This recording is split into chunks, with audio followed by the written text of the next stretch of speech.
Avez-vous déjà pensé au nombre de choses qu'on sait, mais surtout au nombre de choses qu'on sait pas? J'appelle Pierre-Luc Racine et je passe mon temps sur Wikipédia. Malheureusement, ma mémoire est défaillante et sur Wikipédia, on trouve pas nécessairement de tout. Et c'est pour ça que je reçois un invité qui va me parler du sujet de son choix.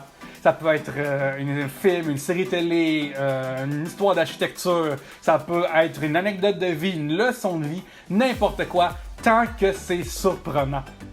Parce que moi, Pierre-Luc Racine, je veux être surpris. Chaque épisode dure 30 minutes au maximum, mais peut s'arrêter n'importe quand dès que je ne suis plus surpris. Mes amis, c'est le temps. Bienvenue à Pierre-Luc Racine veut être surpris. Et pour mon premier épisode, écoute, je reçois quelqu'un que vous connaissez déjà, si vous me connaissez déjà. C'est Yannick Belzile, mon co-animateur du podcast Trois Bières, un brave gaillard, un chic type. Et vous voyez, mon Dieu, il m'a surpris avec un sujet que j'avais pas parlé depuis des années. Fait que c'était vraiment là pour moi, c'était tough d'aller chercher dans ma tête toutes les informations, mais j'ai vraiment eu du fun. J'espère que vous en avoir autant que moi en écoutant ça. Fait que merci beaucoup d'être là et à la prochaine.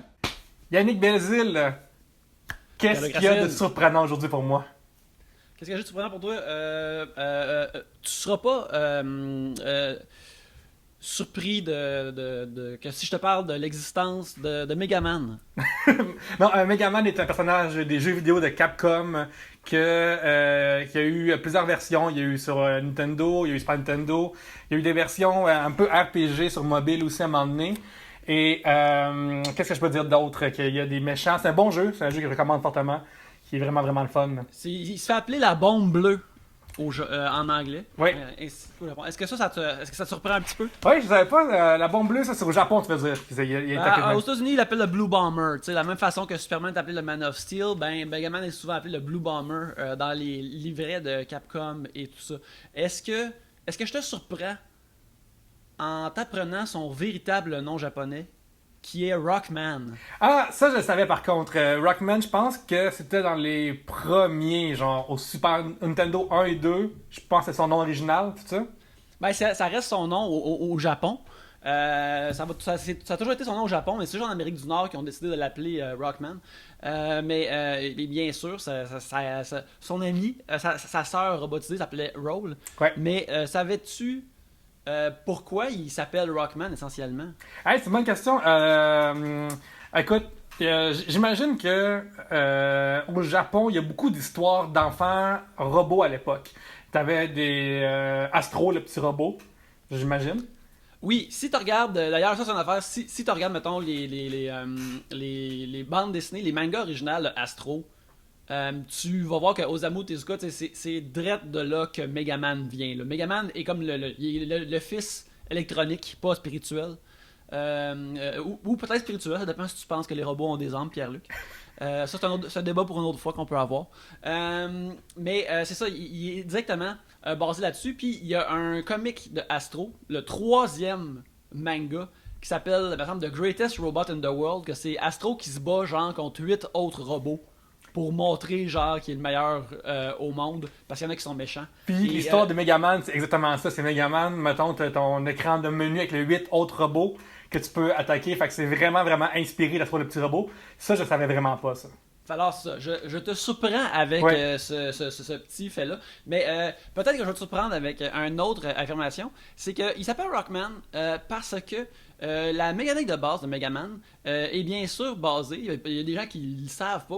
Ça va pas te surprendre toi, ça va peut-être surprendre des auditeurs et des visionneurs. C'est basé sur la mécanique de roche-papier-ciseaux.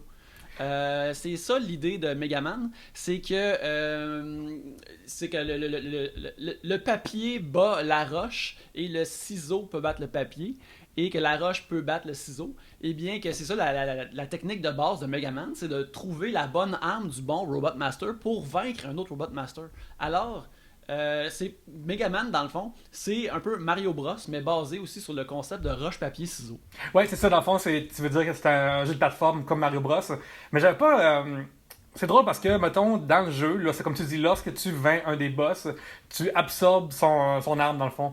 Puis tu peux devenir mettons que mettons que tu bats, mettons, Woodman, qui lui, il a genre des boucliers de feuilles autour de lui, ben, Megaman, après, va pouvoir créer son propre bouclier de feuilles autour de lui. Et donc, je trouve que c'est pas vraiment roche papier ciseaux. Je trouve que c'est plus comme Kirby-esque ou espèce de voler. Dans le sens que comme Megaman, il est vulnérable à tout. C'est comme quasiment l'allumette dans le truc, c'est pas la roche. Tout lui fait plus mal que lui fait mal. Oui, mais c'est le système justement d'utiliser l'arme pour battre les robots. Puis justement, dans le premier jeu, il y a Cutman qui a des ciseaux et t'as Gutsman qui pitch des roches. Alors, c'est de là que ça vient un peu, c'est l'illustration de ce concept-là. Mais moi, ce que j'aimerais ça te demander, mettons, t'as-tu un Robot Master préféré, Pierre? Moi, j'en ai plusieurs. Je suis un gros fan de Mega Man 2. Je le passe environ une fois par année ou par 2 ans. J'adore ce jeu-là. Je suis un gros fan. Fait que je dirais... j'ai nommé Woodman, que j'aime beaucoup. J'aime... là, je suis plus sûr des noms, évidemment. Le gros briquet, qui s'appelle pas Zippoman, mais probablement Fireman. C'est Heatman. Comment? Fireman est dans le premier, mais Heatman dans le deuxième. Ouais. Un gros briquet, oui. Ouais. Est-ce que tu penses que je peux nommer tous les personnages, les Robot Masters, tu penses, du 1, 2, 3, tu penses? Garde, on va y aller, je m'en souviens pas pire, mais je vais checker avec une liste pour corroborer au cas. C'est bon. Il y en a 6 dans Mega Man 1. Quels sont les 6 Robot Masters? Ok, on a Elecman. Bien sûr. On a Iceman. C'est vrai. T'as nommé Gutman. T'as nommé aussi Cutman. Oui. Là, il m'en manque 2. Il me manque un qui est... Ah, mon Dieu! Ah non, je sais pas, un peu. Je serais surpris de savoir c'est quoi les autres, un peu. Il y a... Ah, je sais pas. T'en as nommé combien? J'en ai nommé 4. 4. C'est Elecman. Oui. Et il y a Iceman. Oui. Et t'as Gutsman. Oui. Cutman. Oui, ça j'ai. Ah oui, bien sûr, on a oublié Fireman. Fireman, ben oui, j'ai nommé dans toi en plus. Et le plus artificier de la gang, Bombman. Bombman, ben oui, crime. D'ailleurs, tous ces personnages-là, on peut les jouer dans Mega Man Soccer aussi, au Super Nintendo d'ailleurs, que j'ai passé beaucoup de temps dans ce jeu-là. Et si je me trompe pas, dans ce jeu-là, chaque Robot Master a son, il a son move qu'il peut faire avec le ballon, qui est spécial. Et celui de Jiminy Man, c'est de scorer one shot. Fait qu'il était barré de nos propres games. Ah oui, absolument. Est-ce que je te surprendrais si je t'apprenais qu'il y a un Megaman qui a copié... Il y a un thème de Robot Master dans le premier Megaman, dans Megaman 1, qui est tout simplement copié, emprunté, ou certains diraient samplé, une tune de R.E.M. C'est drôle parce que dans ma tête à moi, Mega Man 1 est sorti genre dans les années 80, puis je sais pas pourquoi, mais moi j'ai connu R.E.M. dans les années 90. Fait que je serais vraiment... Fait que oui, ça me surprend vraiment. Ça veut dire que c'est dans les débuts de la formation où c'est moi qui se trompe complètement sur l'origine. Ça fait longtemps, regarde, je vais utiliser l'option Share Screen. Ok, ouais. Puis je crois qu'il va y avoir du son. Ouais. Et j'ai trouvé une vidéo YouTube qui a justement les 2 extraits. Crème. Et si ça ne fonctionne pas, ben tu l'enlèveras au montage. C'est ça, exact.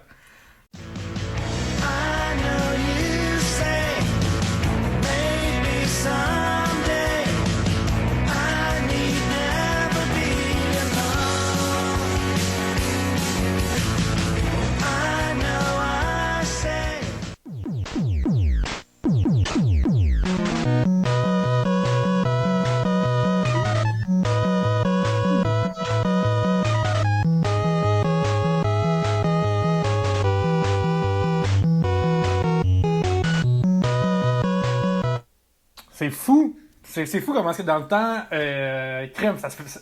Il y a des jeux vidéo qui ont copié carrément de l'autre musique aussi, mais celle-là est flagrante, là. C'est vraiment comme... Ouais, mais c'est drôle, c'est des affaires qui arrivaient juste, tu sais, à l'époque, que... tu sais, c'est comme, il y a des sites où ce que tu peux trouver des fois des covers de vieux jeux qui sont juste quasiment tracés des posters de films américains. C'est juste que ces affaires-là inspiraient... les artistes japonais qui travaillaient là-dessus, puis ils se disaient comment ça va disparaître comme un pet dans la tempête, cette affaire-là. Le monde va, ce qu'on est en train de faire va jamais être aimer tant que ça et être pris au sérieux, puis le monde vont jamais s'en souvenir et partager ça. Fait qu'il faisait des affaires comme ça des fois. Ouais, parce Fait que dans tête à moi, ça c'est la tune, je crois, de Elecman ou de Iceman. Probablement Elecman. c'est la tune de Elecman, oui, en effet, et je ne me rappelle plus de la tune de R.E.M., mais en tout cas, j'ai juste trouvé... j'ai rentré Megaman R.E.M. dans T'as-tu YouTube, d'autres c'est exemples? ça que ça donnait. T'as d'autres exemples qui viennent en tête de choses que les Japonais ont carrément copiées des Américains dans notre époque, là, mettons, tu sais. Il y en a tout le temps des affaires comme ça. Justement, dans les jeux vidéo de cette époque-là, il y a tu sais, le premier Metal Gear Solid, tu sais, l'art sur la boîte, tu vois l'agent Solid Snake, mais tu sais, c'est une photo du personnage de Kyle Reese dans Terminator 1. Tu sais, c'est juste repeint, puis c'est super cool, ça look. Mais c'est juste des affaires comme ça qu'il faisait. Puis même si tu regardes justement Mega Man 1, tu sais, Elecman ressemble beaucoup à Electro, le méchant de Spider-Man. C'est comme une version plus techno de son look. Puis Iceman. C'est Ice Climbers. Il ressemble aux Ice Climbers, ou il ressemble aussi beaucoup à Captain Cole, l'un des ennemis de Flash, là, le parka, puis pitcher de la glace, puis des affaires comme ça. C'est des affaires comme... Encore là, à cette époque-là, il était juste comme... Je prends une image de comic book puis je la refais en petits pixels, alors il n'y a rien là, tu sais, on s'en fout là, fait que... Puis j'imagine aussi que, tu sais, mettons, à l'époque, là, c'est quoi, ça, c'est genre fin 80, début 90, j'imagine? J'imagine qu'à cette époque-là, mettons, pour les Japonais qui consomment la culture américaine, c'est pas par la télévision, c'est soit par les films, soit par les comic books, comme tu dis. Fait que, ils prennent ça comme c'est comme si, mettons, un Québécois prenait un film cambodgien, j'imagine, genre. Comme, c'est pas grave. Ouais, c'est comme une affaire qui vient d'ailleurs puis qui trouve ça comme intéressant puis le fun, puis c'est juste une inspiration qui va dans leur affaire. Ensuite, est-ce que je te surprendrais, Pierre-Luc, si je t'apprenais que Mega Man 1 était un flop? Ouais! Vraiment, considérant que ça l'a suivi, mon Dieu, une legacy, ça l'a fait vraiment une grosse suite ensuite. Tu sais, il y a eu, je vais pas parler, mais dans les personnages de dernier Smash Bros, il y a aussi Mega Man est dedans, là. Fait que ça a vraiment marché. Dans la tête à moi, ça devait être un succès, mais non. Mais non, ben c'est ça, c'était un flop total et c'était pas. Il était jamais supposé faire un autre. Je vais te surprendre en disant qu'il était jamais supposé faire un autre Mega Man 2. Et Pierre-Luc, est-ce que seras-tu surpris de découvrir ou même d'apprendre que Mega Man 2, un jeu qui à sa sortie a vendu 1,5 million de copies à cette époque-là, ce qui est, tu sais, c'est des chiffres genre de Mario Bros 3, là, tu sais, des gros chiffres. Mega Man 2 a été fait en 2 mois. C'est fou pareil. C'est fou parce qu'il y a une complexité dans ce jeu-là qui est dure à expliquer pour les gens qui n'ont pas joué, les gens qui n'ont pas vécu non plus cette époque-là, mais Mega Man 2 est vraiment complet, là, tu sais, genre, il y a 8 mondes complètement différents. En plus, il y a le château de Willy à la fin. Puis Willy, c'est même pas Willy, c'est rendu un alien à un moment donné. What the fuck? Tu sais, genre... Ça t'a surpris, ça, quand c'est arrivé? J'en revenais pas. Je comprenais pas ce qui se passait. Puis, tu sais, mettons, juste voir le changement entre Mario Bros 3 et Mario Bros 1, ça n'a pas rapport, là. Ça a vraiment pas rapport. C'est même pas la même forme de graphisme, c'est même pas la même forme de jeu. C'est vraiment comme juste... Mais... Mega Man 2... Il y avait aussi beaucoup, tu sais, comme plus que 8 niveaux avec des trames sonores toutes séparées, toutes différentes, avec un certain caractère qui sont toutes mémorables, qui sont toutes vraiment bonnes. Mais c'est ça, tu seras peut-être surpris d'apprendre que c'est, tu sais, toute l'équipe qui travaillait sur Mega Man 2, dans le fond, ils travaillaient sur un autre jeu pour Capcom. Et puis, la direction de Capcom a fait comme, OK, si ça vous tente tant que ça de faire Mega Man 2, vous pouvez, mais vous pouvez genre après les heures de travail. Est-ce qu'on sait c'est quoi l'autre jeu?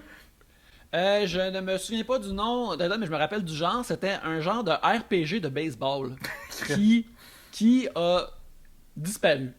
Genre, zéro passé à mémoire. Le monde, la seule façon que ce jeu-là est connu, c'était comme ah oui, le monde qui faisait Mega Man 2, il travaillait là-dessus comme projet principal. Je me rappelle que quand je travaillais chez Tribute Games physiquement dans la bâtisse, un moment donné, mes collègues étaient allés au Japon. Ils ont comme acheté la cassette de ce jeu-là par comme artefact. Puis on commençait à jouer, puis c'était extrêmement plate. Et c'est aussi comme entièrement japonais. C'est jamais venu en Amérique du Nord, ça n'a jamais été localisé.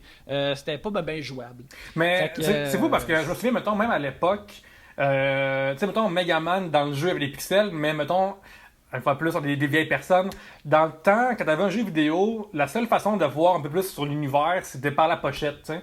Puis je me souviens que la pochette de Megaman 1 et Megaman 2 sont LED en hostie, genre ça. Sont là. LED en tabarnak. Ouais. Toi, en tant qu'illustrateur, comment est-ce que tu analyserais ces deux pochettes-là d'un personnage qui, un, ressemble pas pantoute à ce qu'on voit à l'écran? Tu sais, je veux dire, pas pris une pochette genre Balloon Fight ou quelque chose, ou mettons Mario Bros 1 ou Duck Hunt, qui est la pochette à l'époque était classique avec dans le coin l'illustration d'un peu pixels qui bougent. Ils ont pris vraiment comme un artiste, entre guillemets, qui a volé, je sais pas quoi, Tron, j'imagine, qui est une inspiration derrière ça. Peut-être, regarde, ce gentleman-là s'appelle Mark Erickson.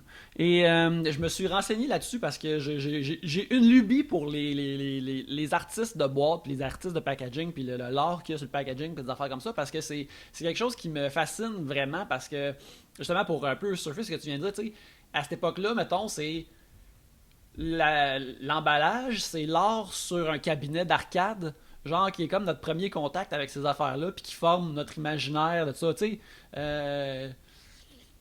On sait pas de quoi le bonhomme de Metal Gear Solid a vraiment l'air, à moins qu'on le voie sur le cover, puis sur l'étiquette de la cassette, des affaires comme ça. Fait que c'est l'illustrateur qui a fait le premier, qui a fait le deuxième art de Mega Man 2. T'sais, le monde il aime ça se moquer de Mega Man n'a pas l'air enfantin du tout. Là. Il a l'air comme un gars de construction, qui est comme un peu choqué d'avoir. Ouais, c'est comme si Megaman dans Megaman 2 puis Megaman 1, la pochette, allez voir, c'est comme si tu vas genre au Party City ou à la pharmacie, puis tu prends un costume de Monsieur Piu Piu, genre. Tu sais, ouais, c'est ça. Ça fait vraiment la cheap, en esti. T'es fucking dégueulasse. Ouais, c'est un costume qui s'appelle genre Garçon Magnifique, puis, qui est tout en bleu. Ouais. Puis, mais c'est ça, tu sais, il a comme l'air. Tu sais, bourru, mettons, ça c'est un Megaman qui pourrait être plus joué par Rémi Girard, on dirait. Puis, ouais. il y a un gun, puis il tire. Moi, je l'ai toujours trouvé comme pas laid, mais je trouvais que c'était une interprétation intéressante. C'est juste le fait qu'il y avait un gun qui me gossait vraiment. Puis le gars se l'est fait demander, genre en entrevue. Il faut préciser ceux qui l'écoutent en audio, ils sont en voiture ou je sais pas trop. Sur la pochette, il y a une affaire qui est claire quand on joue Megaman, c'est que Megaman a un bras avec son canon dessus, carrément. Oui, absolument. Son end cannon. Puis, comme tu dis, l'illustrateur a comme décidé qu'il y avait un gun dessus. Puis qu'est-ce qu'il a dit finalement, pourquoi? Il a dit qu'il avait pas. Il savait pas vraiment. C'est quoi comme tu sais, il avait juste vu un sprite vraiment pas clair. Tu sais, il a dû se faire comme maler peut-être des photos de l'écran. Tu sais, à cette époque-là, là, il a juste dû se faire maler ça, puis faire comme ouais, ben ça c'est les bonhommes, là, check, parce que tu sais aussi le cover, tu vois, il se bat contre Quickman un peu avec son boomerang. Fait que il a juste dessiné ça de même, puis il est comme regarde, c'est ça qui est ça. J'ai déjà vu un genre de documentaire sur ce gentleman-là en ligne. Je t'ai envoyé le lien si je le retrouve. Mais après, il a été souvent comme fait poser des questions là-dessus, puis il y a même un site web encore qui existe. Il s'appelle Mark Erickson. Alors si vous trouvez Mark Erickson, ERICKSEN.com.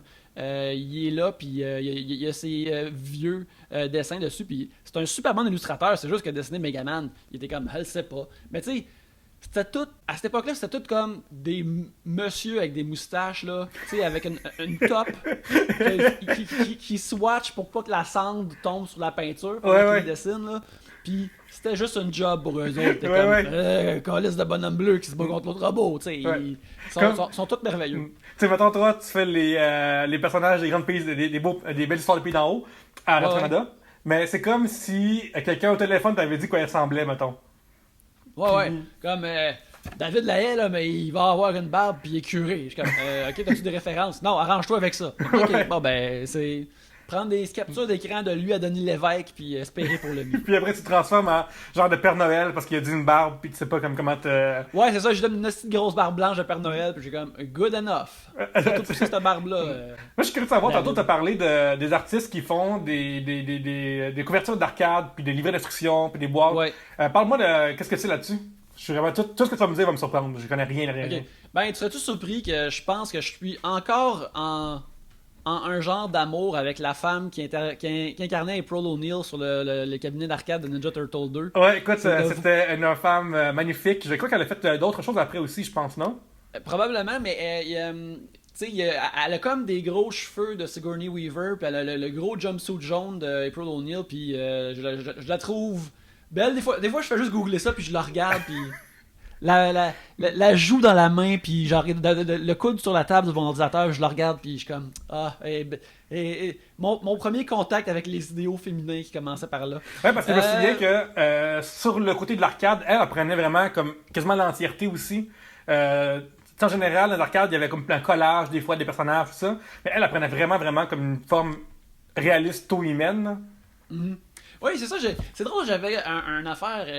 Il y avait ça parce que, tu sais, à cette époque, tu sais, à cette heure, mettons que tu voudrais voir comme une vraie version des personnages que t'aimes, tu sais, tu pourrais juste aller à un Comic-Con, puis il y a du monde avec des cosplays écœurants. Sinon, tu sais, il y a plein d'adaptations au cinéma ou à la TV de ces personnages-là, ou, tu sais, il y a du monde qui font des affaires de fans, mais, tu sais, quand t'es plus jeune, puis t'es comme un genre de nerd qui veut que ces affaires-là soient comme vraies et réalistes pour toi, ben, genre, l'art d'arcade du cabinet a toujours été comme un portail comme ça.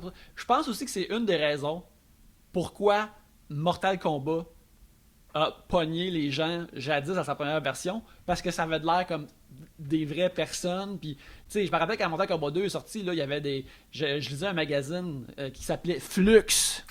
Puis ça, c'était un magazine vraiment là, full-on attitude era, là, edgy là, pour les bad boys. Là. Tu sais, c'est Avec c'est un Croix, magazine- t'imagines, là? Flux, Hein? yeah, tu fais pas prendre ça! Ah oui, non, c'est absolument. Là. Ouais. Tu sais, du pré-Maxime, là, tu sais, c'est un magazine pour les petits Bart Simpson. Les petits Spirou là, qui sont gradués puis qui deviennent des. Exactement, là, tu sais, pour ces petits bons yeux-là. Puis, tu sais, je me rappelle qu'il y, il y avait un article sur, je pense que son nom était Sarah Hoskins, qui était la dame qui était Sonya dans Mortal Kombat 2, tu sais, qui performait Sonya. Puis tu voyais des photos de elle en jeans vraiment courtes, puis avec une camisole, puis là, comme moi, j'en revenais pas, là, je suis comme, tu sais, j'ai le droit d'avoir ce magazine-là chez moi, puis de pouvoir le regarder quand ça me tente, c'est incroyable. Ouais, c'est bizarre que. Faut pas que mes parents tombent là-dessus, ils vont m'en enlever, là. Ben, tu sais, c'était pas assez osé pour que ce soit ça, mais juste de pouvoir le voir, j'étais comme, waouh, c'est incroyable. Ouais, moi C'est vraiment. Ouais, je me souviens, genre, tout récemment, genre, il y a des photos, des vidéos de behind the scenes de Mortal Kombat 1, 2, 3 qui sortent. Puis à chaque fois, je suis comme, my god, ça fait tellement longtemps. Puis deux, tu sais, à travers quelques animations à l'époque, tu sais, mettons, quand tu regardais Kano loin ou Sonya Blade, comme tu dis, on pouvait pas vraiment s'imaginer la personne au complet. Tu sais, on avait juste le côté de face. C'était pas assez pour comme. Fait que quand on avait, genre, comme tu dis, d'autres photos, d'autres affaires, ça venait compléter les pièces du puzzle, puis ces pièces-là étaient encore plus nice que celles qui étaient présentées dans un jeu vidéo en quelques Ouais, animations. c'est ça, son nom c'était Carrie Ann Hoskins ou Carrie Hoskins. Je t'envoie un lien de là, une photo de elle, ou si tu veux mettre ça dans la vidéo, Yes. une affaire comme ça. Là, juste de voir comme une vraie personne avec le costume pour de vrai, t'es comme, waouh, c'est incroyable. Ouais, vraiment. Pour ce qui est de ces. De cet art de représentation-là, ben, je l'ai comme dit au début, je pense pas que ça va te surprendre tant que ça, mais tu sais, c'était des artistes qui étaient extrêmement talentueux, tous pas mal vieux, puis qui, dans le fond, s'en crissaient. Ouais. Tu sais, c'est. C'est fou parce que ça a tellement marqué. Tu sais, il y a des boîtes de jeux vidéo qui m'ont marqué, tu sais, comme. Mettons, tu sais, Mario Kart, là, genre, on pouvait avoir tous les personnages dans une même au Super Nintendo. Je trouve que c'est tellement une belle image de voir tout le monde en même temps qui se croise, tu sais. C'est vraiment fou, là. Ben oui, mais tu sais, c'est vraiment écœurant. Puis ça, mais par exemple, les autres, c'était leur mois. C'était la job de ce mois-là, c'était de faire ça. Puis la seule véritable satisfaction, j'imagine, qu'ils devaient en retirer, c'est s'il se fait donner un autre contrat. Mettons que tu fais une illustration de boîte, puis tu es comme, ok, ben on a 4 autres boîtes. Il va être comme, fucking yeah, man. Ouais, tu peux faire F-Zero après, puis tout ça. C'est ça, j'aime ça les jeux vidéo maintenant, là. Ouais, c'est drôle, c'est comme si. Tu sais, toi, t'as eu des contrats, je pense, pour dans des plans de personnes handicapées, tu sais, je pense que. Ouais. Tu sais, c'est pas ta passion, je pense, les plans de personnes handicapées, mais c'est une job que si t'en as fait une comme faut, mais t'as un autre job qui vient après, tout ça, puis eux, il y avait juste cette vision-là, de la patente, là. Oui, c'est pas. C'est pas l'affaire que tu rêves de dessiner, mais au moins, dans ce cas-là, dans ce contrat-là, je dessinais des installations justement pour les personnes à mobilité réduite, puis t'es comme, au moins, je fais pas l'affaire la plus le fun au monde, mais je fais au moins comme un genre d'œuvre utile. Regarde, pour continuer dans cette lancée-là de art de jeux vidéo, est-ce que tu connais Yoichi Kotabe? Je ne connais pas Yoichi Kotabe. Eh bien, Yoichi Kotabe, c'est l'artiste principal qui a dessiné et créé le style de Mario. Le Mario qu'on connaît, le monsieur bedonnant un peu, qui est... Ouais, comme, quand tu fermes tes yeux et tu penses à Mario, mettons, tel qu'il apparaît sur le cover de Mario Bros 3, puis de la façon qu'il est dessiné sur les bubbles, sur les t-shirts, dans le livret, des affaires comme ça, là, tout ce style, c'est comme le trait épais puis vraiment clean, tout ça, là, ben, c'est ce gars-là. C'est cette personne-là. Puis, il a pas juste... il a aussi créé les... C'est un animateur. Attends, avant de continuer, je veux qu'on parle vraiment de ça. C'est fou pareil, parce que ce gars-là, avant que Mario Bros 3 sorte, il y avait Mario Bros 1, Mario Bros 2, puis il a décidé que Mario, tu sais, si tu regardes juste Mario Bros 1, tu sais, il n'y a aucune façon de deviner que Mario est bedonnant, tu sais. Ouais, en fait, il a commencé à illustrer à partir de Mario Bros 2. Parce que, je vais peut-être te surprendre, que l'art comme classique pour Mario Bros 1, là, tu sais, qu'on voit Mario dessus, puis tu sais, on voit la princesse dessus, mais elle est comme tout petite, elle a plus l'air quasiment d'un enfant. Puis on voit Bowser, mais Bowser, il est comme noir et bleu, tu sais, il n'est pas le Bowser qu'on connaît encore. C'est dessiné par Shigeru Miyamoto, c'est le créateur de Mario, qui a fait l'art en tant que tel. Qui a fait l'art pour Mario Bros 1 parce qu'il était aussi illustrateur, c'est là qu'il vient. Il était la première personne. Il y en a qui disent qu'il est probablement la première personne, le premier artiste à avoir été engagé chez Nintendo. Parce qu'avant, c'était des affaires de jeux vidéo, c'était tous des techniciens puis des programmeurs, des affaires comme ça. Ils n'engageaient pas juste une personne qui était artiste pour faire des créations, des décisions artistiques. Surtout que ces décisions-là, ils sont pas dans le jeu. Ils sont en boîte, sont dans le livre d'instruction, sont peut-être un petit peu dans les genres de communiqué de presse, s'il y en a à l'époque. Ouais, c'est ça. Fait qu'il a pas juste comme créé Mario puis tout ça, tu sais, le jeu. Il a créé le jeu, mais il a aussi créé le art, ce qui est quelque chose qui n'arrive pas fréquemment. Et puis, c'est ça, là, il a aussi par la suite, il a designé, je pense, une bonne batch ou tout de même une partie de la première génération de Pokémon. Fait que, tu sais, il y a ça dans son portfolio, ce gars-là. C'est un portfolio enviable, pareil. Miyamoto? Pas Miyamoto, non, monsieur Yoichi Kotabe. Fait que, c'est fou parce que, attends, Yoichi Kotabe qui a créé des millions de dollars, tu sais, genre, je veux dire, tu sais, pense un instant, si Pikachu ressemble pas à Pikachu, tu sais, s'il est lettre, là, à quel point il y a tout ce qu'on connaît de Pokémon, puis ses millions de dollars, puis la folie Pokémon Go il y a 4 ans, tout ça, qui est exactement l'inverse avec cette quarantaine, tout ça n'existe pas. C'est tout ça, ben tu sais, c'est ça, il devient comme la face de toutes ces affaires-là. Puis, moi, je suis vraiment fasciné, tu sais. Mais aussi, l'affaire, c'est que ce gars-là, en même temps, il essaye pas de capitaliser là-dessus. Comme moi, là, j'en achèterais des sketchbooks de Yoichi Kotabe, là, ou un artbook de ça, là, mais c'est quasiment pas trouvable, tu sais. Il a juste comme chier de l'iconicité back-to-back. Puis juste c'est correct. Comment tu décrirais, toi, l'art des Pokémon? Comment est-ce que tu décrirais ce visuel-là? Ben, moi, je trouve ça vraiment incroyable. Si on parle, mettons, juste l'affaire de référence, maintenant, c'est le design des créatures, là, de chaque petit monstre de poche. Sont toutes. Mettons, les Pokémon originaux, il y en a 125, hein, ou 150, je crois. 150. 151 avec Mewtwo. Puis, oui, absolument, le petit vlimeux. Mais tu sais, sont toutes vraiment différents des uns des autres.